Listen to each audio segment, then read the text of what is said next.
The British gambled on the South to end the revolution fast. Instead, the Southern strategy sparked brutal fighting and unexpected resistance. See how this gamble shaped history. Welcome to Oliver's History Project, where you'll learn the exciting true history in the novel, The Unlikely Life of Oliver Atkinson. By 1778, Britain was stuck.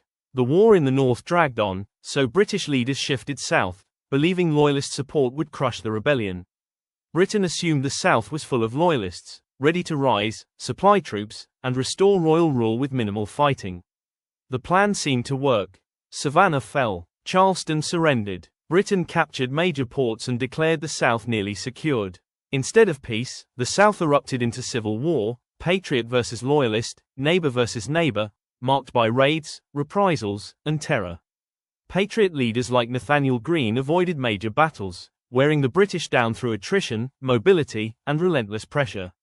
British commander Charles Cornwallis chased victories inland, stretching supply lines and losing control of the countryside. The Southern strategy collapsed when Cornwallis retreated to Yorktown, where American and French forces surrounded him by land and sea. Britain misunderstood the South. Loyalist support was weaker than hoped, and the war ended not with control, but surrender.